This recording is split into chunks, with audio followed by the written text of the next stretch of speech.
জাহান্নামের গর্তটা এত ভয়ঙ্কর, এত ভয়ঙ্কর জাহান্নামের গর্ত। তাফসীরে এসেছে জাহান্নামের গর্তগুলোকে জাহান্নাম পর্যন্ত ভয় পায়, এত ভয়ঙ্কর সেই জাহান্নামের গর্তগুলো। জাহান্নামটার এরিয়া কেমন বড় হবে, জাহান্নামটা কত বড় হবে। এই যে আমরা দিনের বেলা সূর্য দেখতে পাই আকাশের উপরে, আমাদের মাথার উপরে আমরা দেখতে পাই সূর্যটা। সূর্য যদিও দেখতে আমাদের চোখে প্লেটের মতো মনে হয়, কিন্তু ছোট্ট এই পৃথিবীকে আলোকিত করার জন্য 13 লক্ষ পৃথিবীর সমান আল্লাহ তাআলা একটা সূর্য বানাইছেন। জোরে বলুন সুবহানাল্লাহ। কয় লক্ষ পৃথিবীর সমান? 13 লক্ষ পৃথিবীর সমান একটা সূর্য বানায়া এত ছোট একটা পৃথিবীকে তিনি আলোকিত করছেন। ওই বিশাল সূর্য যদি সমুদ্রের মুখে যদি ছেড়ে দেওয়া হয়, বাচ্চার মুখে চকলেট দিলে পরে যেমন 3-4 মিনিট পরে চকলেটটা মুখের ভিতরে নিঃশেষ হয়ে যায়, জাহান্নামের মধ্যে যদি এই বিশাল সূর্যকে ঢুকায় দেওয়া হয়, নিমিষেই সেই সূর্যটা জাহান্নামের মধ্যে হেরে যাবে। এত ভয়ঙ্কর জাহান্নাম। সেই জাহান্নামের মধ্যে আবার গর্ত আছে, সেই গর্তটা এত ভয়ঙ্কর। আমার বন্ধুগণ, সেই গর্তের মধ্যে তারা ঢুকবে যারা নামাজকে দুনিয়াতে নষ্ট করে ফেলেছে, নামাজ যারা পড়ে নাই, নামাজ যারা বাদ দিয়েছে। আল্লাহ সবচেয়ে বান্দার উপরে সবচেয়ে বেশি খেপে যান, রেগে যান কি? সাল্লে পড়ে বলে, নামাজ সাল্লে পড়ে। আমার বন্ধুগণ, প্রত্যেক রাতের শেষ রাতের সময় মুয়াজ্জিন যখন আযান দেয়, সেই সময় শয়তান প্রত্যেক বান্দার কাছে এসে ওয়াসওয়াসা দিয়ে থাকে, বলে আলাইকা লাইলুন তাবিল, আলাইকা লাইলুন তাবিল। শয়তান কিন্তু ওয়াজও করে, আয়েশা সুন্দর করে ওয়াজ করে আর বলে তোর জন্য রাতটা অনেক লম্বা, ঘুমা ঘুমা, এরকম করে আদর করতে থাকে। শয়তান 3টা গিট মেরে দেয়। 3টা কি মেরে দেয়? গিট। এলাকায় কি বলে? দড়ির গিরা। আচ্ছা, আপনাদের ভাষা তো অনেক সুন্দর, স্মার্ট ভাষা। জি আলহামদুলিল্লাহ বলেন। ওভার স্মার্ট, খালি স্মার্ট বললে ভুল হবে, ওভার স্মার্ট। খুবই সুন্দর ভাষা। এত ভাষা সুন্দর পৃথিবীর কোথাও পাবেন না, বলি আলহামদুলিল্লাহ।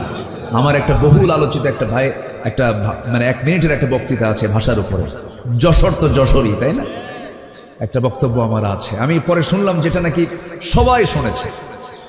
তো এটা নিয়ামত আপনাদের জন্য, বলি আলহামদুলিল্লাহ।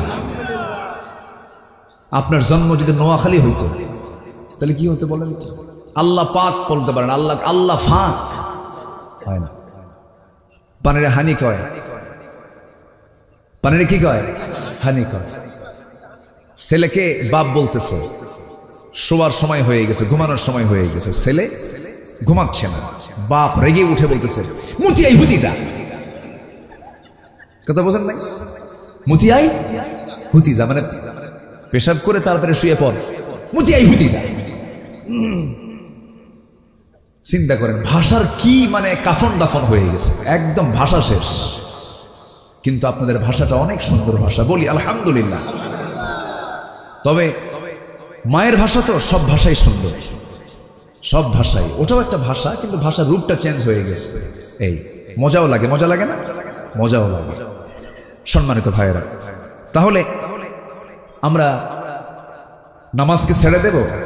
শয়তান গিট মারে কয়টা? 3টা। শয়তান 3টা গিট মারে।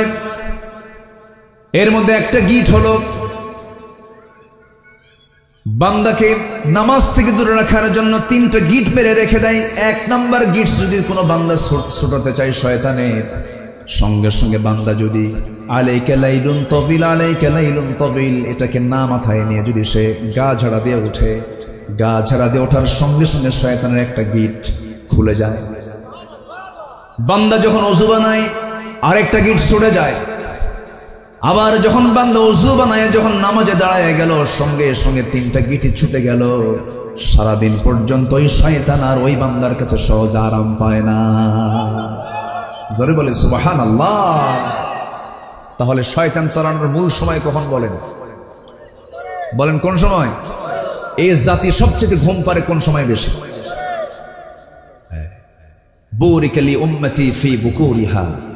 আমার রাসূল বলেছেন আমার উম্মতের বরকতময় সময় হলো ফজর। বরকতময় সময় কি? আর এই জাতি ঘুমায় কোন সময় বেশি? ফজর। সারা রাত কি করে? আল্লাহ কি রাতকে দিয়েছেন কাজের জন্য না ঘুমানোর জন্য? সারা রাত এখন কি করে জানেন? সবচেয়ে বড় খুব পরিশ্রম করে এটা নিয়ে,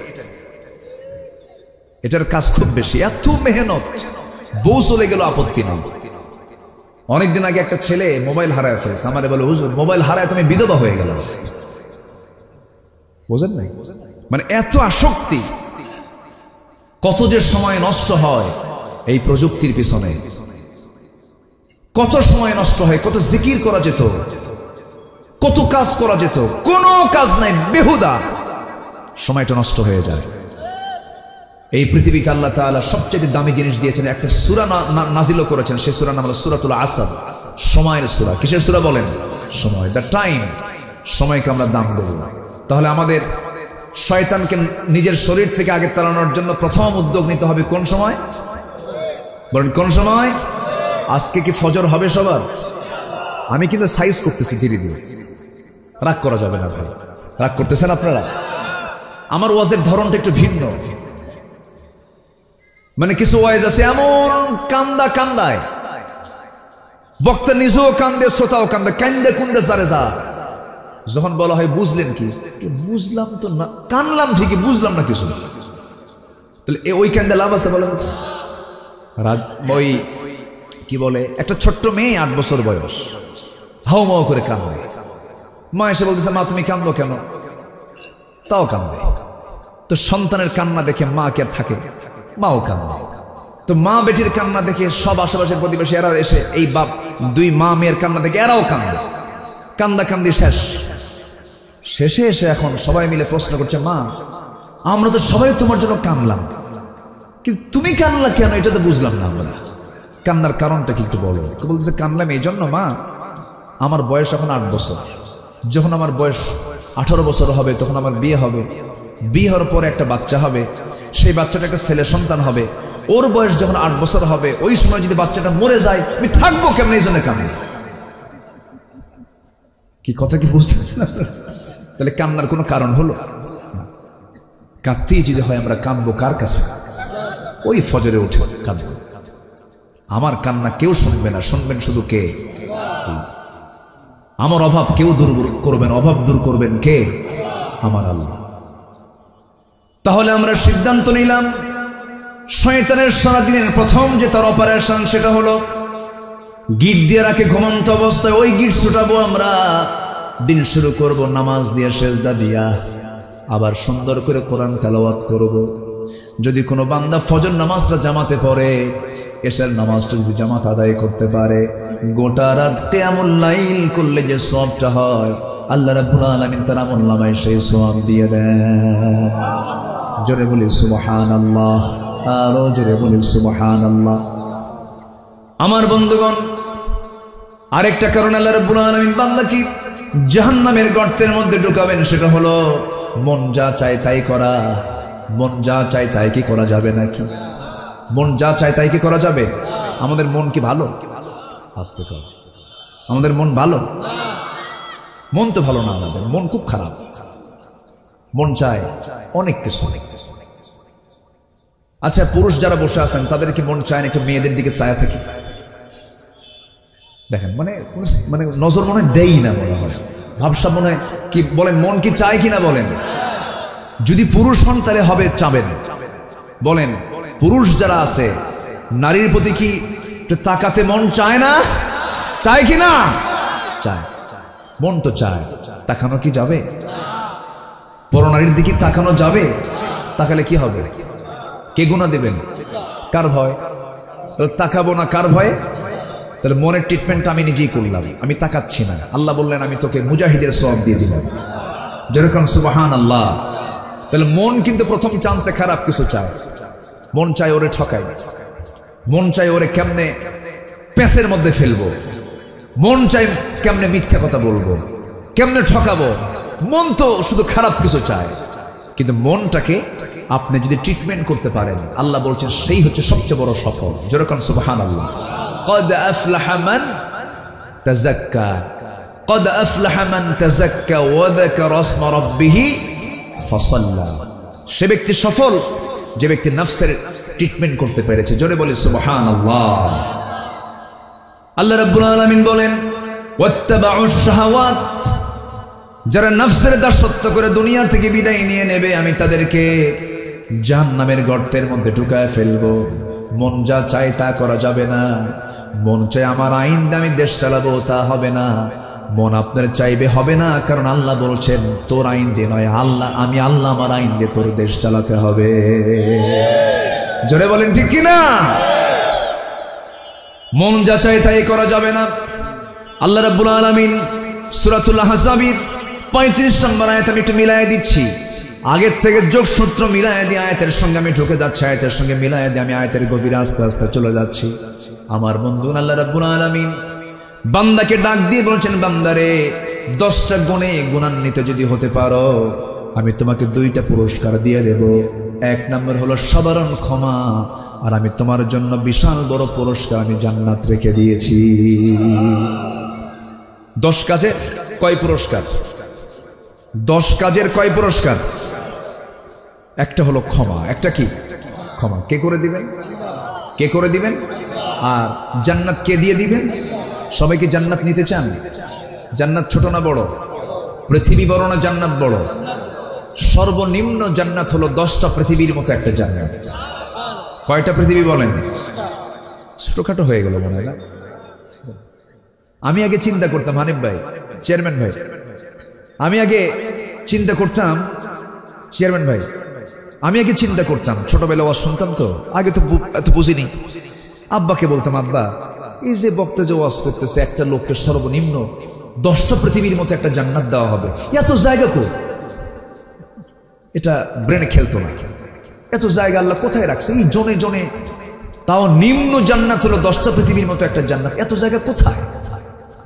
পরে একটু আকাশ নিয়ে, আল্লাহ তাআলা তো আকাশ নিয়ে গবেষণা করতে বলেছেন, সমুদ্র নিয়ে গবেষণা করতে বলেছেন। তো আকাশের দিকে তাকায় দেখি আল্লাহ আরো মানে 10টা পৃথিবী আরো কম মনে হচ্ছে আমার কাছে। আল্লাহু আকবার বলে। এত জায়গা আল্লাহর আছে। কেমন করে দেখেন, আমরা যেখানে বসে আছি এখান থেকে সূর্য যে আমরা দেখতে পাই, সূর্য কি আসলেই এরকম দূরে না আরো দূরে? এই সূর্য যদি এত বড় হয় পৃথিবী থেকে 13 লক্ষ গুণ, তা অনুমান আন্দাজ। তারকাগুলো যে ওই তারার কি বলে চাঁদের পিছনে যে তারকাগুলো রাতের বেলা দেখি, ওগুলো কি জোনাকির মতো ছোট ছোট? এক একটা তারকা আছে, ব্যাটেল জুইস একটা তারকা আছে, যে তারকা সূর্যের চাইতে 33 কোটি গুণ বড়। কয়টা তারা? তারা কি একটা? অসংখ্য অসংখ্য তারকা। এক একটা গ্যালাক্সির ভিতরে 50 বিলিয়ন করে তারকা আছে। এক একটা গ্যালাক্সি 50 বিলিয়ন, মিলিয়ন না, 50 বিলিয়ন তারকা আছে এক একটা গ্যালাক্সির ভিতরে। আল্লাহু আকবার বলো। এই যে betelgeuse, supernova, Ardra, Proxima Centauri, এই যে তারকাগুলো মহাশূন্য আল্লাহ রাব্বুল আলামিন ঝুলায় রেখেছেন, পরিভ্রমণ করাচ্ছেন। এক একটা তারকা কত বড়। মানুষ চাঁদের দেশে গেল, মানুষ চাঁদ দেখে আসছি, মঙ্গল গ্রহ দেখে আসছে, কিন্তু মানুষ তো ওই তারকার দেশ দেখতে পারে নাই। যদি কোনো মানুষ চিন্তা করে চাঁদ দেখলাম, মঙ্গল গ্রহ দেখলাম, তারকার দেশ দেখতে যাব, পৃথিবী থেকে সবচেয়ে নিকটবর্তী তারকার দেশ হলো প্রক্সিমা সেন্ট্রাই। এই প্রক্সিমা সেন্ট্রাই যদি কেউ যেতে চায়, এই দুনিয়ার কোনো বিমান দিয়ে, কপ্টার দিয়ে, কোনো যানবাহন দিয়ে হবে না। চেষ্টা করা যেতে পারে হয়তো নভোযান দিয়ে। অ্যাপোলো 11 নামে একটা নভোযান আছে। সে অ্যাপোলো 11টা তার গতি হলো ঘন্টায় 39,000 কিলোমিটার। 39,000 কিলোমিটারের বেগে যদি রওনা দিয়ে দেয়, সেই অ্যাপোলো 11 রওনা দিল দুনিয়া থেকে পৃথিবীর সবচেয়ে নিকটবর্তী তারকার দেশে যেতে তার সময় লেগে যাবে 1,15,000 বছর মাত্র। যাবেন কারা কারা? হাত তুলে। যাবেন? কোন দিন যাবেন? যাবেন তো, যেতে তো হবে আমাদের, যেতে হবে না? আল্লাহ তাআলা বলছেন, আমি তোর জন্য জান্নাতের দরজা খুলে দেব আকাশের দরজা খোলার পরে। যেরকম সুবহানাল্লাহ, লা তুফাত্তাহু লাহুম আবওয়াবুস সামা। কাফিরদের জন্য আকাশের দরজাই খোলা হবে না, আর ঈমানদারদের জন্য আকাশের দরজা খুলে আল্লাহর আরশ আজিমের পাশে জান্নাত দিয়ে দিবেন আল্লাহ তাআলা। কোন বিমানে চড়বেন? কার বিমান? বলেন কার বিমান? সেই বিমানের গতি হবে মনের গতি। কিসের গতি বলেন? মনের গতির চেয়ে বড় গতি কিছু আছে? মনের গতি। মনের গতিতে চলে যাবেন। আল্লাহু আকবার বলেন। তাহলে এখন বলেন তো জায়গা আছে? আসতে কয় জায়গা আছে কিনা বলেন? এতে এক দুনিয়া, এক মহাশূন্যের কথা বললাম। আকাশ কি একটা না সাতটা? সাতটা আকাশ, সাবআ সামাওয়াত, সাতটা আকাশ। এক একটা আকাশ, এটাই সবচেয়ে ছোট, উপরে আরো বড়। আল্লাহ তাআলা আরশ আজিম হলো 7 আকাশের উপরে। সুবহানাল্লাহ বলবেন না? জোরে বলি সুবহানাল্লাহ। কিন্তু আল্লাহ বলেন কি জানেন? আল্লাহ বলেন, বান্দা তোর সবাই দূরে, আমি তোর কাছে। জোরে বলি সুবহানাল্লাহ। আমার সবচেয়ে কাছে কে? ওয়া নাহনু আকরাবু ইলাইহি মিন হাবলিল ওয়ারিদ, সবচেয়ে কাছে। কিন্তু আমার আল্লাহ তাআলা আরশ আজিমের সমাসীন আছেন, সর্ব জায়গায় বিরাজমান, ওয়াহদাতুল ওয়ুজুদ। আমি এই সমস্ত বিষয় নিয়ে তর্ক বিতর্কে যাই না কখনো। আমি মাসলা মাসাইল নিয়ে আমি কখনো এরকম আউটডোরে কোনো কথা বলে ট্রল হোক, গন্ডগোল লাগুক, আলেম আলেম ক্যাসাল লাগুক, এগুলো আমি চাই না। তবে ওয়াহদাতুল ওয়ুজুদ, আল্লাহ সব জায়গায় বিরাজমান, এই ব্যাপারে অধিকাংশ আলেম ওলামা একমত নন। কারণ আল্লাহ তাআলা স্পষ্ট জানিয়ে দিচ্ছেন, আমি আল্লাহ কোথায়? আর রহমানু আলাল আরশি ইস্তাওয়া। আমার আল্লাহ তাআলা আরশ আজিমের সমাসীন আছেন। জোরে কোন সুবহানাল্লাহ। টয়লেট নেই, টয়লেট? আল্লাহ টয়লেটে থাকে? আমার বন্ধুগণ একটু কান লাগাবেন, আমি গভীরে যাব না, শুধু এতটুকু বলবো, আমার বন্ধুগণ সে আল্লাহ তাআলা আরশ আজিমে আছেন। কিন্তু আমি কি করি, আপনি কি করেন? দিনের আলোতে, রাতের আধারে কেউ না জানলেও আমার আল্লাহর ইলমটা জেনে যায়, সব তিনি বুঝে নেন। আমার বন্ধুগণ আজকের এই প্রযুক্তির যুগে আরো সহজ হয়ে গেছে। আপনার মোবাইলে টাকার দরকার, আপনি একটা নক দিলেন, চাপ দিলেন, সব হিস্টোরি আপনার মধ্যে চলে আসলো। আজকের এই প্রযুক্তির যুগে অনেক কিছুই সম্ভব। আমার আল্লাহর ফেরেশতা আছে না নাই? আসতে বলবেন না, আছে না নাই? সব তারা অটো রেকর্ড করছে। আগে হুজুররা ওয়াজ করতো, যখন যে আমলনামা ডান হাতে দেওয়া হবে, বাম হাতে দেওয়া হবে, নাস্তিকরা বলতো হুজুররা কি কয়, এতগুলো খাতা নিয়ে চলবে কেমনে? এখন উত্তর দিবি না? এখন উত্তর দে। এখন তার আমল নামার তো আর খাতা লাগে না, এখন কি লাগে? সব মেমোরি। সব কি মেমোরি? 50 কেন 50টা ঘরের মধ্যে যে কাগজপাতি আছে, যে হিসাব আছে, একটা মেমোরির মধ্যে তার চেয়ে বেশি থেকে যায়। এখন তার কেউ প্রশ্ন করেন, আল্লাহ তাআলা ঝুলায় দিবেন, আমলনামা ঝুলায় দিবেন প্রত্যেক বান্দার কাঁধে, বুকে, অথবা ডান হাতে বাম হাতে ঝুলায় দিয়ে বলবেন, ইকরা কিতাবাকা কাফা বিনাফসিকাল ইয়াওমা আলাইকা হাসিবা। পাঠ করো তোমার আমলনামা, ল্যাপটপ অন কর, তোর পার্সোনাল ল্যাপটপ অন কর, দেখ জন্ম থেকে মৃত্যু পর্যন্ত তুই কোন ওয়াকাম কুকাম গুলো করছিস, দেখ সম্ভব কিনা। জনজনে আল্লাহ তাআলা দিতে পারবেন কিনা? মানুষের সামান্য ব্রেন দিয়ে যদি করা যায়, আল্লাহ কি করতে পারেন না? ইউরোপ আমেরিকার দিকে যান, ইউরোপ আমেরিকায় ক্রাইম নাই কেন? ওরা কি মানুষ ভালো ভাবতে চায় না? যে আমেরিকা ইরাকের 7.5 লক্ষ মানুষকে মেরে শেষ করে দিল, দ্বিতীয় বিশ্বযুদ্ধ কারা ঘটাইছে, প্রথম বিশ্বযুদ্ধ কারা ঘটাইছে, আজকে রাশিয়া ইউক্রেন যুদ্ধ লাগাচ্ছে কারা? এই সমস্ত সন্ত্রাসী কর্মকাণ্ডের সাথে মুসলমানদের কোনো সম্পর্ক নাই। তারা কি ভালো? কে বলছে ভালো? কে বলেছে ভালো? প্রযুক্তির কারণে তারা সবকিছুকে অনলাইনের মধ্যে নিয়ে আসছে, সব জায়গায় সিসি ক্যামেরা লাগানো আছে, আকাম কুকাম করার সুযোগ তারা রাখেনি। তাদের জোরালো প্রযুক্তিকে ইউজ করার কারণে তারা ভালো হতে বাধ্য। কথা বোঝেন নাই? কিন্তু আমরা ভালো হব প্রযুক্তি দিয়া না আল্লাহর ভয়ে?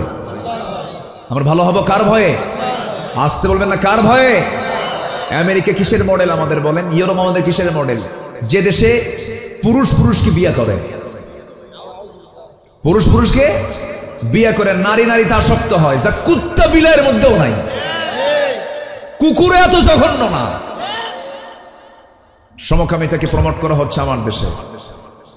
আবার ওইদিকে ঋষি সুনাক অবশ্য বলেছেন, ইংল্যান্ডের যিনি ব্রিটেনের প্রধানমন্ত্রী, তিনি বলেছেন, a man is a man, a woman is a woman, that's just a common sense. একটা পুরুষ একটা পুরুষ, একটা নারী একটা নারী, এটা বোঝার জন্য বুদ্ধিজীবী হওয়া লাগে না, কমন সেন্সই যথেষ্ট। কথা বোঝেন নাই? এই বিকৃত যৌনাচারে জাতিকে মিশিয়ে দেবার জন্য আমার দেশেও কিছু সমকামী বের হয়েছে। ট্রান্সজেন্ডার কেন শেখানো হয়? কেন ট্রান্সজেন্ডারের এই সমস্ত কথা শিখান, জাতির কিসমত ভালো হয়ে যাবে। ফিলিস্তিন বন্ধু না ইসরায়েল বন্ধু আমাদের? কারা বন্ধু আমাদের বলেন?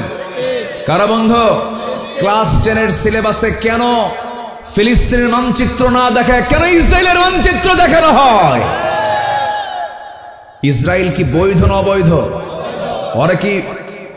ওরা কি বৈধ না অবৈধ? ভাড়াটিয়া কখনো বাড়িওয়ালা হয়? ওরা ছিল ভাড়াটিয়া, এখন হয়ে গেছে কি বাড়িওয়ালা। অনেক কথা তো ছিল, শর্ট করে আমাকে বলতে হচ্ছে। তাহলে আমাদের শত্রু চেনার দরকার আছে না নাই? যারা সমকামিতাকে প্রমোট করে, যারা পাপকে প্রমোট করে, যারা মদের বোতল নিয়ে বসে থাকে, যারা জেনার কারবারে উৎসাহ দেয়, যারা কাম কুকাম করে বেড়ায়, যারা নামাজ পড়ে না, তারা কি আমার বন্ধু হতে পারে? মদ খায় কারা বলেন? আমাদের দেশে তো মদ খায় না, মদ বানানো হয় না। খুলনা ডিভিশনে মদের ফ্যাক্টরিও আছে, কেরুয়ান কম দর্শনা চুয়াডাঙ্গা। গত বছর মাশাআল্লাহ মদ বিক্রি করে কয়েক কোটি টাকা লাভ হয়েছে। আলহামদুলিল্লাহ, আলহামদুলিল্লাহ খান নাই ও নাউজুবিল্লাহ কইছেন? আচ্ছা ঠিক আছে। মদের বোতল কিন্তু বিক্রি হয়, মদ বেচে আবার খায়। এরা আবার রমজান আসলে পরে ওমরায় যায়, সারা বছর মদের কারবার করে মদ খায়, আবার কোথায় যায়? ওমরায়। টাকা পয়সা আছে তো, বোঝেন না? যায়া 30 দিন চিন্তা করে 11 মাস আকাম কুকাম করছে, আর এই 1 মাস কোন আকাম কুকাম করবো না, একেবারে শীত হয়ে পড়ে থাকবে আল্লাহর ঘরে। সবে কদর, কিয়ামুল লাইল, রোজা, 5 ওয়াক্ত একদম জামাতের সাথে নামাজ। মনে মনে চিন্তা করে যে যেহেতু এখানকার 1 রাকাত সাধারণ মসজিদের মানে 1 লক্ষ রাকাতের সওয়াব হবে এখানকার 1 রাকাত পড়লে, এত সওয়াব। 1 মাস একেবারে ভালো করে প্যাকেজটা নিয়ে চলে যাব, অন্তত 11 মাস যেন কাভার হয় 1 মাসের ইবাদত দিয়া। কি কথা কি বুঝতেছেন আপনারা? আবার হুজুর একটা ভাড়া করে নিয়ে যায়, হুজুর এমন দোয়া দিবেন যেন দোয়ার ঠেলায় আমি জান্নাত পার হয়ে জাহান্নামে যাই। যা তুই জাহান্নামে। আসলো সারা মাস জিকির আজগার কইরা, ইহরাম টেহরামের কাপড় টাপড় পইরা, ইহরাম করে তোয়াফ টফ কইরা, সাইটাই করে, ওমরা হজ কইরা, রমজান মাস কিয়ামুল লাইল করে, ইতিকাফ করে, দেশে এসে ঈদের দিন সন্ধ্যাবেলায় মদ 3 বোতল খায় শীত হয়ে পড়ে আছে। এরকম টাইপের কিছু লোক আছে না নাই? আসতে বলবেন না, আছে না নাই? এমন পাপী কি জান্নাত পাবে? এমন পাপী কি জান্নাত পাবে? আল্লাহ তাআলা আগে বলছেন, আগে পাপ ছাড়। আগে কি ছাড়? আপনার নফল নামাজ নাই, বড় কোনো ক্ষতির কারণ না। আপনার তাহাজ্জুদ মিস, বড় কোনো ক্ষতির কারণ না। কিন্তু আপনি বড় গুনাহ শিরক ছেড়েছেন, বড় গুনাহ বিদআত ছেড়েছেন, বড় গুনাহ বাপ মার সঙ্গে আপনি নাফরমানি না করে বাপ মার খেদমত করেছেন। আপনার জন্য এটাই প্লাস, এটা আপনাকে জান্নাতে নিয়ে চলে যাবে। কষ্ট পাচ্ছেন? আমার আপনার জন্য এখন নাম্বার 3 আমি আপনাদেরকে বলছি, সেটা হলো আমরা আমাদের চ্যালেঞ্জ হবে আমরা পাপ কাজে জড়াবো না। সবাইকে রাজি আছেন? সবাইকে রাজি আছেন? জোরে বলি ইনশাআল্লাহ পাপের দিকে যাব। 10টা গুণ আমরা অর্জন করব, 10টা গুণে গুণান্বিত আমরা হয়ে যাব। নাম্বার 1 হলো ইন্নাল মুসলিমিনা ওয়াল মুসলিমাতি ওয়াল মুমিনিনা ওয়াল মুমিনাত ওয়াল কানিতিনা ওয়াল কানিতাত ওয়াস সাদিকিনা ওয়াস সাদিকাত والصابرين والصابرات والخاشعين والخاشعات والمتصدقين والمتصدقات والصائمين والصائمات والحافظين فروجهم والحافظات والذاكرين الله كثيرا والذاكرات أحد الله لهم مغفرة وأجرا عظيما جربنا الله أكبر বাড়িতে মিলাই নেবেন আল্লাহ রাব্বুল আলামিন বলছেন তোমরা মুসলমান পুরুষ এবং মুসলমান নারী মুমিন পুরুষ মুমিনা নারী অনুগত পুরুষ, অনুগত নারী, দানবীর দানশীল পুরুষ, দানশীলা নারী, ধৈর্যশীল পুরুষ, ধৈর্যশীলা নারী। এরপর ওয়াল খাশিঈনা ওয়াল খাশিআত, আবার বলছেন বিনয়ী পুরুষ, বিনয়ী নারী। ওয়াল মুতাসাদ্দিকিনা ওয়াল মুতাসাদ্দিকাত, দানশীল পুরুষ, দানশীলা নারী। ওয়াস সাইমিনা ওয়াস সাইমাত, রোজা রাখা পুরুষ, রোজা রাখা নারী। ওয়াল হাফিযিনা ফুরুজাহুম, লজ্জাস্থানের হেফাজতকারী পুরুষ এবং লজ্জাস্থানের হেফাজতকারিণী নারী। ওয়ায-যাকিরিনাল্লাহা কাসীরা, আল্লাহ জিকির করনেওয়ালা পুরুষ এবং জিকির করনেওয়ালী নারী। এই 10টা গুণে গুণান্বিত যে বান্দা হবে, আল্লাহ বলছেন তাদের জন্য আমি আল্লাহ সাধারণ ক্ষমা ঘোষণা করে দিলাম এবং তাদের জন্য আমি আল্লাহ জান্নাত রেডি রেখে দিয়েছি। জোরে বলি সুবহানাল্লাহ। এখন প্রশ্ন হলো, হুজুর যতগুলো বলেন সব তো আমাদের মধ্যে আছে। আমরা তো মুসলমান, আমরা তো ইমানদার, আমরা তো অনুগত, আমরা তো সেজদা দেই, আমরা তো রুকু করি, আমরা তো দান করি, আমরা তো রোজাও রাখি, আমরা তো জিকিরও করি, আমরা তো লজ্জাস্থান হেফাজত করি। সব বললাম, সব ঠিক আছে, কিন্তু আমার বন্ধুগণ আসলে কি আমরা ঠিক আছি নাকি? আমরা কি ঠিক আছি? ঠিক না। ঈমান কারা এনেছেন দেখেন। একজন সাহাবী ঈমান আনলেন, ফলাফল কি হলো? যিনি ঈমান এনেছেন তার বাপ মারা গেছে আগে, এতিম, চাচার কাছে মানুষ হয়েছে। চাচার কানে সংবাদ গেছে ভাতিজা ইসলাম কবুল করছে, দিন মেনে নিয়েছে, মুসলমান হয়েছে, ঈমান এনেছে। বলা হলো, ভাতিজা শুনলাম তুমি নাকি ইসলাম কবুল করেছ, তোমার আব্বা কত আগে মারা গেল, আমি তোমাকে নিজে লালন পালন করলাম, নিজের সম্পত্তি দিলাম, তুমি এত বড় অপরাধ করে ফেললে। ভাতিজা বলতেছে, চাচা আপনার দৃষ্টিতে এটা অপরাধ হতে পারে, কিন্তু আমি জান্নাতের রাস্তা খুঁজে পেয়েছি। জোরে বলে সুবহানাল্লাহ। সবচাইতে ওই পথিকটা বড় বিপদের পথিক, ওই পথিকটা সবচেয়ে বড় বিপদের পথিক, যে জান্নাতের রাস্তা হারায়া ফেলবে। কিসের রাস্তা হারায়া ফেলবে? তাহলে আমাদের সবার আগে সব রাস্তা হেরে যায় আমরা, কিন্তু বলা যাবে না কিসের রাস্তা? জান্নাতের রাস্তা। সে বড় বড় কপাল যে জান্নাতের রাস্তাটা হারায়া ফেলেছে। এই সাহাবী করলেন কি? চ্যালেঞ্জের সম্মুখীন হয়ে গেলেন। বলা হলো, তুই ইসলাম ছেড়ে দিবি, নচেত এই বাড়ি ছাড়বি। সঙ্গে সঙ্গে তিনি বললেন, বাড়ি ছেড়ে দেব, ইসলাম ছাড়বো না। চাচা প্রচন্ড ক্ষেপে গিয়ে থাপ্পড় মেরে জমিনে ফেলে দিয়েছে। সঙ্গে সঙ্গে বলল, তোর থেকে আমি জোর করে সম্পত্তি সব নিয়ে নেব। জবাবে এই ভাতিজা ইমানদার সাহাবী বলে ফেলতেছেন, চাচা জোর করবেন কেন? জোর করার দরকার নাই। আপনি যে আমাকে সম্পত্তির লোভ দেখাচ্ছেন, এগুলো আমার নেওয়ার প্রয়োজন নাই। আমি আপনাকে বিনা শর্তে সবকিছু আপনাকে আমি দিয়ে দিলাম, আপনি নিয়ে নেন, আমি ঈমান ছাড়তে পারবো না। চাচা খেপে গিয়ে রেগে গিয়ে জামার কলারটা টান মেরে ধরে ছিঁড়ে ফেলেছে জামা। এবার বলতেছে, তোর পায়জামাটাও খুলে ফেল, লুঙ্গিটাও খুলে ফেলেছে, উলঙ্গ করে ঘর থেকে বের করে দিয়েছে।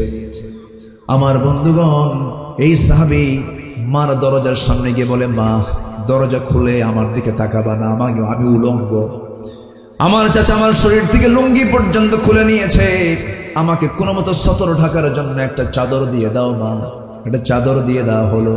সেই চাদরটা পরেই মাকে লক্ষ্য করে বলছে, মা আমি চললাম নবীর দরবারে, এই দুনিয়ার কোনো দরবার আমার পছন্দ নয়, ঈমান এনেছি, ঈমানের উপর আমি টিকে থাকতে চাই, মা আমি চললাম মদিনার পানে।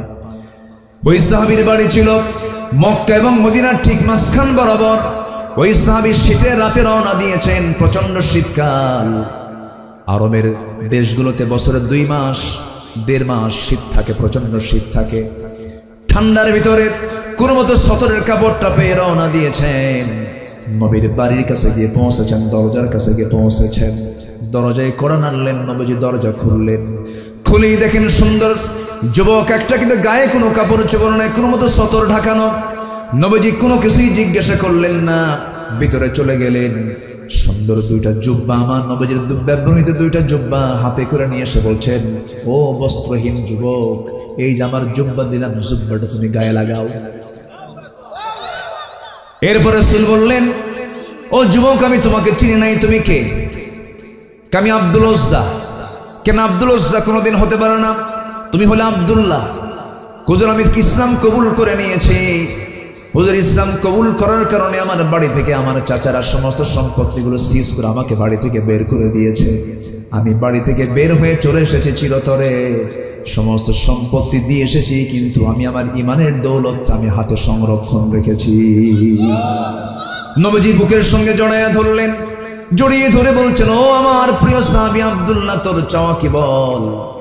এবার রাসূল বলছেন, তোমার কি চাওয়া বলো? সাহাবী বলছেন, হুজুর, আপনি আমার জন্য দোয়া করুন, আপনার মন যা চায় আপনি বলেন। আমার নবীজি আকাশের দিকে তাকায় বলছেন, আরশের মালিক, আমার এই প্রিয় সাহাবী আব্দুল্লাহর জান মাল তুমি কাফের বেঈমানদের জন্য হারাম করে দাও। এই কথা বলার সঙ্গে সঙ্গে সাহাবী হাওমাও করে কেঁদে কেঁদে বলে, হুজুর, আমার গোটা জীবনের সাধনা হল আমি শহীদি মওত, আমি কামনা করি আমি শহীদ হয়ে আল্লাহর জান্নাতে চলে যাব। কিন্তু আপনি আমার জন্য এমন দোয়াটা করলেন কেন? এমন দোয়া তো আমি আশা করি নাই, প্রত্যাশা করি নাই। রাসূল বলছেন, ওয়াইম্মা তাআলা ফিরাশিহি, ও আমার সাহাবী, তোর মরণ যদি বিছানাও যদি হয়ে থাকে, সাহাবী চিন্তা করিস না, আল্লাহ তোকে জান্নাত দিয়ে দেবে, আল্লাহ তোকে শহীদের দরজা দিয়ে দেবে। সঙ্গে সঙ্গে সঙ্গে সঙ্গে সাহাবী আমার নবীজিটাকে জড়িয়ে ধরলেন, বললেন, ও সাহাবী আব্দুল্লাহ, যাও কোরআন তেলাওয়াত করো, আহলে সুফার সদস্যদের ভিতরে চলে যাও। আহলে সুফার সদস্যদের মধ্যে চলে গেলেন। সব সাহাবী তারা তেলাওয়াতে বিরক্ত হয়ে নবীর কাছে রিপোর্ট করেন, হুজুর, নতুন একজন ব্যক্তি এসেছে, সাহাবী এসেছে, এত জোরে চিৎকার করে করে কোরআন তেলাওয়াত করে আমাদের ডিস্টার্ব হয়। রাসূল বলছেন, ও সাহাবীরা, আমার আব্দুল্লাহর তেলাওয়াত করতে তোমরা বাধা দিও না, কারণ আব্দুল্লাহ চিৎকার মেরে এই জন্যই কোরআন তেলাওয়াত করে, কারণ আব্দুল্লাহর দিন গ্রহণ করতে গিয়া দুনিয়াটা তার ছাড়তে হয়েছে। আমার আব্দুল্লাহর তেলাওয়াতে বাধা দিও না। আমার নবীজি এই সাহাবীকে খুব ভালোবাসতেন।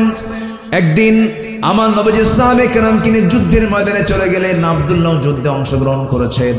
যুদ্ধ শেষ হওয়ার পরে নবীজি মদিনার দিকে ফিরে আসতেছেন। ফিরে আসার মাঝে এমন সময় আমার নবীর কেন সংবাদ গেল, হুজুর, আপনার ওই প্রিয় সাহাবী আব্দুল্লাহ শাহাদত বরণ, ওই আব্দুল্লাহ দুনিয়া থেকে বিদায় হয় না, প্রচন্ড অসুস্থ। আমার নবীজি বলছেন, ভালো করে তার সেবা করো, ভালো করে তার শুশ্রূষা করো। 3 দিন পরে নবীর কাছে সংবাদ যাওয়া হলো, হুজুর, আব্দুল্লাহ যুদ্ধে অংশগ্রহণ করেছে কিন্তু শাহাদত বরণ করে নাই, রক্তপাত হয় নাই, কিন্তু বাঁচাতে পারলাম না। আব্দুল্লাহ কিন্তু আজকে সকালবেলা দুনিয়া থেকে বিদায় নিয়েছেন। নবীজির চোখে অশ্রু পূর্ণ হয়ে গেল। নবীজি কাঁদতে কাঁদতে বলছেন, সাহাবীরা রে, আমার এমন প্রিয় সাহাবীর মৃত্যুর কথা তোমরা আমাকে জানালে, ওই সাহাবীর জানাজার দায়িত্ব আমি কাউকে দেব না, আমি রাসূল নিজেই তার জানাজার দায়িত্ব গ্রহণ করে নিলাম। জোরে বলি সুবহানাল্লাহ, আরো জোরে বলি সুবহানাল্লাহ। আমার ভাইয়েরা, আমার নবীজি বললেন, গোসল করাইয়া দাও। গোসল করানো হলো, জানাজা শুরু হয়ে গেল। রাসূল জানাজা পড়াইয়া দিলেন। জানাজা শেষ করার পরে বলছেন, সাহাবীরা, আমার প্রিয় সাহাবী, আমার কলিজার টুকরা সাহাবী আব্দুল্লাহ কবরটা তোমরা কোথায় খনন করেছো? ওই জায়গায়, ওই যে 2 পাহাড়ের চিপায় আমরা কবরটা খনন করেছি। রাসূল বললেন, সাহাবীরা, আমাকে নিয়ে যাও। আজকে আব্দুল্লাহর কবরে আব্দুল্লাহকে রাখার দায়িত্ব আমি কাউকে দেব না। এই সাহাবীর লাশটা আমি নিজে বহন করে আমার আব্দুল্লাহকে আমি কবরে শোয়া দেব।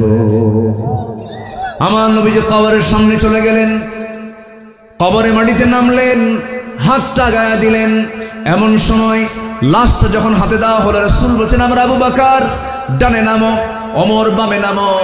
কি কত বড় ভাগ্যবান সাহাবী সেই সাহাবী কবরবাসী, যার কবরে নেমেছেন আমার নবীর মতো মানুষ, আবু বকর ওমরের মতো মানুষ। যখন সুবহানাল্লাহ।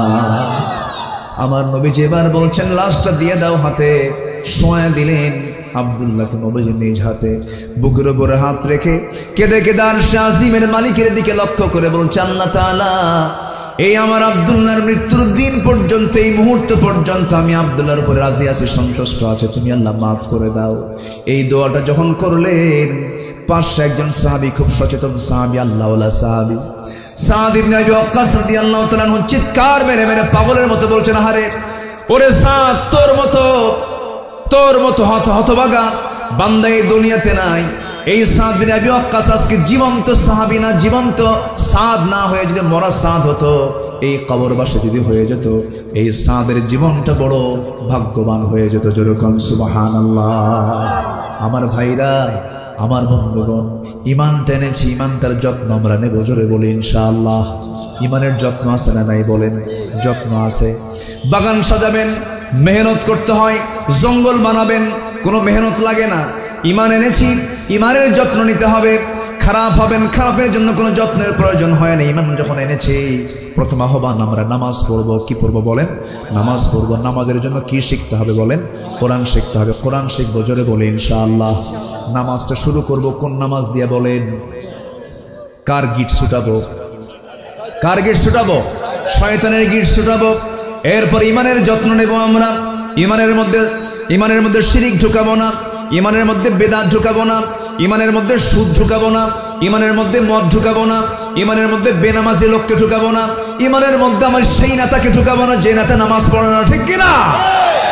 যুবকরা বিশেষ করে, তোমাকে যারা মদের বোতল তুলে দেবে, অস্ত্র হাতে তুলে দেবে, তোমাকে জেনা করার জন্য উৎসাহ দেবে, যুবক তোমার চরিত্র নষ্ট করার জন্য তোমার হাতে ইয়াবা দেবে, ট্যাবলেট দেবে, ওই সমস্ত নেতৃত্বের মুখে তোমার জুতা মারতে হবে। যুবকরা রাজি আছো? কারা কারা হাত উঁচু করে দেখাও।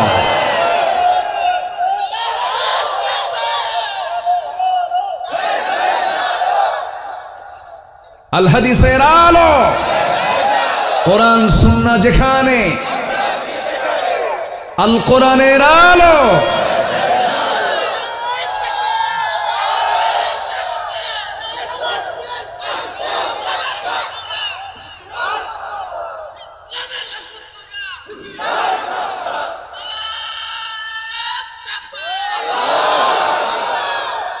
আল্লাহ কবুল করুন। জোরে বলে আমিন।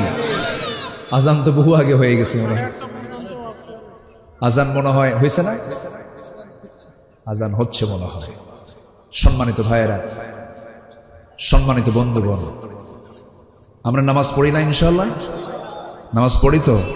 এশার নামাজ পড়বেন কারা? একটু হাত তুলে দেখান তো দেখি। জোরে বলি ইয়া আল্লাহ, আমাদেরকে ফজর, জোহর, আসর, মাগরিব, আয়েশা 5 ওয়াক্ত সালাত আদায় করার তৌফিক তুমি আল্লাহ দিয়া দাও। জোরে বলি আমিন। আরো জোরে আমিন। সম্মানিত ভাইয়েরা, সম্মানিত বন্ধুগণ, মাহফিলটা কিসের? এটা যুব সমাজ। গত বছর মাহফিল হয়েছে, আলহামদুলিল্লাহ। আল্লাহ তুমি এই মাহফিলকে কবুল করো। জোরে বলি আমিন। এখানে অনেক মুরব্বীরা আছেন, যখন আজান হয়ে যায় তখন নামাজটা কি হয়ে যায়? জরুরি হয়ে যায়। তো তেমনি যখন কেউ মারা যায় তখন তার জন্য জানাজাটা কি হয়ে যায়? যখন কারো মেয়ে বড় হয়ে যায় তখন তার জন্য কি জরুরি হয়ে যায়? বিবাহটা জরুরি হয়ে যায়। সম্মানিত ভাইয়েরা, আমার মন চাচ্ছে আমি আরো কথা বলি, কিন্তু আমি বলেছি প্রথমে, অনেকে শোনেন নাই, পরে আসছেন। এখানে লেখা আছে বয়ানের সময় মাগরিব থেকে এশা পর্যন্ত। কেন জানেন? আমার সেকেন্ড আরেকটা মাহফিল আছে বলেই তো আমি এটা বলেছি। এখন একটা পাখি আকাশে যখন ওড়ে তখন এক ডানায় ওড়ে না 2 ডানায় ওড়ে?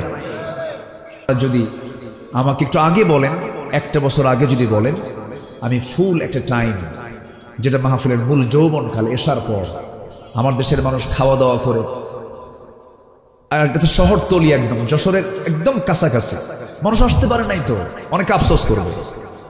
ব্যবসায় আছে, দোকানপাটে আছে, আসতে পারে নাই। তো জাস্ট 9টা থেকে 11টা পর্যন্ত যে মূল টাইমটা, এটা আগামী বছরের জন্য যদি আপনারা যোগাযোগ করেন আমি দেওয়ার চেষ্টা করব। জোরে বলি ইনশাআল্লাহ। আমি আপনাদেরকে একটু কলেজে ক্ষত দিয়ে গেলাম আজকে, আমি বুঝতেছি একটু হলেও কষ্ট আপনি ফিল হয়তো করছেন, কিন্তু নিরুপায় হয়ে আমি এটা বলতে বাধ্য হচ্ছি। তো আজান হয়ে গেছে আশপাশে, এখানে আজানটা দেওয়া হয়নি মাহফিলের সৌন্দর্য রক্ষার্থে। সবাই বসবেন, তার আগ দিয়ে কেউ উঠবেন না, আমি কিন্তু উঠতে বলিনি। যদি আমি এখানে না বলে এখান থেকে উঠে যাই, এটা কি আদব হবে না একটু বেয়াদবি হবে বলেন তো? বেয়াদবি। বসেছি যখন, ইমাম নামাজ শুরু করেছেন, মুসল্লি যদি না বলে দৌড় মারে, তার কি নামাজ হয়? হবে না। এই জন্য আমাদের শুরু হয়েছে নাহমাদুহু দিয়ে, শেষ হবে কি দিয়া? দোয়া দিয়ে। তো দোয়ার আগে যদি চলে যান তাহলে একটা মাহফিলের ফিনিশিং হলো না। সবাই বসেন, দোয়া করে আমরা যাব। তার আগ দিয়ে এই যুব সমাজ যদি আপনার কাছে যদি তারা একটু হাতটা বাড়ায়, তাদের হাতটা কি ফিরায় দিবেন? বলেন, হাতটা কি ফিরায় দিবেন? তারা একটু হাতটা নিয়ে যাবে আপনার কাছে আল্লাহর জন্য, কোরআনের জন্য।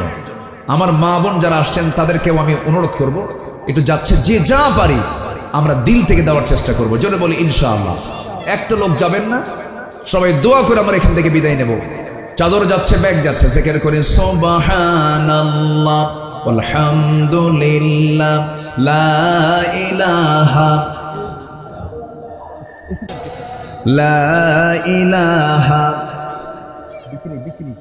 আচ্ছা আরো যারা সুবহানাল্লাহ আলহামদুলিল্লাহ জায়েজ আছে, সমস্যা নেই। আরো যারা সুবহানাল্লাহ আলহামদুলিল্লাহ লা ইলাহা ইল্লাল্লাহ সুবহানাল্লাহ। ব্যাগগুলো নিয়ে গেল কই? ব্যাগ তো দেখি না। ব্যাগ নেবার পিছন দিয়ে দৌড় মারলো না তো?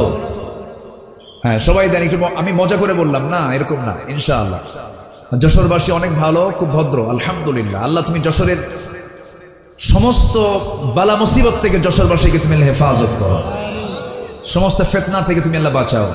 আমাদের চেয়ারম্যান মহোদয়কে তুমি আল্লাহ কবুল করে নাও, অত্যন্ত বিনয়ী মানুষ। আমি তাকে বললাম আপনি চেয়ারে বসেন। চেয়ারম্যান মানে কি? চেয়ারের লোকই তো উনি, আমরা তো নকল। চেয়ারে বসে আছে, মেন তো আমরা না, মেন তো উনি নিচে বসে আছেন। অত্যন্ত বিনয়ী মানুষ।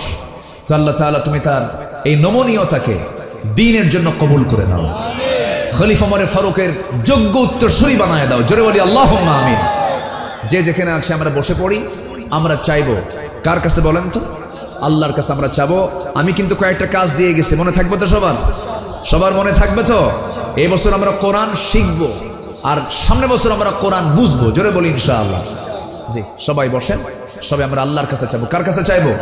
নামাজের মতো করে বসেন, নামাজের মতো করে সবাই বলেন সুবহানাকাল্লাহুম্মা ওয়া বিহামদিকা আশহাদু আল্লা ইলাহা ইল্লা আনতা আস্তাগফিরুকা ওয়া আতুবু ইলাইকা। চিৎকার মেরে বলি ইয়া আল্লাহ, আমার জীবনের সগীরা কবীরা, ছোট বড় সব গুনাহ তুমি আল্লাহ মাফ করে দাও, মাফ করে দাও। জোরে বলুন ইয়া রাব্বাল আলামিন, ইয়া রাব্বাল আলামিন, ইয়া রাব্বাল আলামিন। আপনি দোয়া করে দেন, আমি করব? মুরব্বি আপনি করেন? আচ্ছা আপনি করেন। আল্লাহুম্মা আমিন। রব্বানা যালামনা أنفسنا وإن لم تغفر لنا وترحمنا لنكونن من الخاسرين لا تزغ قلوبنا بعد إذ هديتنا وهب لنا من لدنك رحمة إنك أنت الوهاب। মাগরিব থেকে নিয়ে সালাতুল ইশার সময় পর্যন্ত হাজারো হাজারো মুসলমান নরনারীকে নিয়ে তোমার কালামের একটা আয়াতকে সামনে রেখে যৎকিঞ্চিত কিছু কথা বলেছে, গুনার বোঝা মাথায় নিয়ে কাঙ্গাল ফিকিরের মতো দুটো হাত পেতে আছি। আল্লাহ, গুনার দিকে নজর দিও না, বান্দা মনে করে তামাম জীবনের গুনাহগুলোকে মাফ করে দাও। জনম দুঃখিনী মা, জনম দুঃখী বাপজান যারা চলে গেলেন, জিন্দেগীর গুনাহগুলো মাফ করে দাও, কবরগুলোকে জান্নাতের টুকরা বানায়া দাও। অনেক আলোচনা শেষ করে বাড়ি ফিরে যাব, বাড়িতে ফিরে গিয়ে সব দেখবো কিন্তু মাকে পাবো না রে। যেই মার দিকে তাকালে সগীরা গুনাহ মাফ হয়ে যায়, বরকত রহমত নাজিল হয়, সেই মার মায়াবী চেহারা, সেই বাবার দয়ালু চেহারা আমরা অনেকে দেখতে পাই না রে। আব্বা আম্মা যারা চলে গেল, কবরের সমস্ত আযাব মাফ করে দাও, কবরগুলোকে জান্নাতের বাগিচা বানায়া দাও। বিশেষ করে মাহফিলটার আয়োজন করলেন যারা, আর কষ্ট করে দূর দূরান্ত থেকে আসলেন যারা, বিনিময়ে কিয়ামতের কঠিন দিন, যেদিন কেউ কাউকে চিনবে না, এমনকি মা সন্তানকে পর্যন্ত অস্বীকার করে বসবে, সেই কঠিন মুসিবতের দিন এই মাহফিল সবার জন্য নাজাতের মাধ্যম বানায় দিও আল্লাহ। তোমার বান্দাগুলোকে নিয়ে এমন সময় হাত তুলেছি যে সময় মুসলমানদের পায়ের তলায় মাটি নাই, মুসলমানদের ফিলিস্তিন তুমি আল্লাহ মুসলমানদের হাতে তুলে দাও, মুসলমানদের বাইতুল আকসা তুমি আল্লাহ মুসলমানদের হাতে তুলে দাও। আয় আল্লাহ তাআলা 180 কোটি মুসলমানের জন্য আল্লাহ তুমি মেহেরবানি করে ওমরের মতো একজন নেতা তুমি আল্লাহ পাঠাইয়া দাও। এই মাহফিলকে সফল করতে গিয়ে চেয়ারম্যান মহোদয় সহ প্রশাসন ভাইয়েরা অনেক মেহনত করেছেন, তাদের মেহনতকে তুমি আল্লাহ দয়া করে কবুল আর মঞ্জুর করে দাও। দুনিয়া থেকে কোন দিন বিদায় নেব জানি না, ডান হাতে আমলনামা না আসা পর্যন্ত মরণ দিও না। বাবা গেল, মা গেল, ভাই গেল, চাচা গেল, দাদা গেল, নানা গেল, আমিও চলে যাবো একদিন। ইয়া মুকাল্লিবাল কুলুব সাব্বিত কলবি আলা দীনিক, আল্লাহুম্মা হাসিবনি হিসাবান ইয়াসিরা, আল্লাহুম্মা হাসিবনি হিসাবান ইয়াসিরা। দুনিয়া থেকে যখন বিদায়ের সময়টা হয়ে যাবে রে, টান মেরে ঘর থেকে বের করে দেবে, জীবনের শেষ গোসলটা হয়ে যাবে, মরা মুখ সব দেখে দেখে চলে যাবে, কবরে শোয়া দেবে, বাঁশ চাপা দেবে, মাটি চাপা দেবে। 3 দিন যাবে না চামড়াগুলো গলে গলে পোকার পেটের খাবার হবে। 7 দিন যাবে না নারী বুড়ি সব চোখ মুখ কান্নাক বের হবে, কিম্ভূত কিমাকার চেহারা হয়ে যাবে রে। মাত্র 3 মাসের ব্যবধান, কবর খনন করে দেখা যাবে কয়েকটা হাড় ছাড়া আর কিচ্ছু নাই রে। এই তো দুনিয়ার নিয়ম। সে অন্তিম সময়ে যখন চলে আসবে আল্লাহ জবানে জারি করে দিও লা ইলাহা ইল্লাল্লাহু মুহাম্মাদুর রাসূলুল্লাহ। আসসালামু আলাইকুম ওয়া রাহমাতুল্লাহি ওয়া বারাকাতুহু।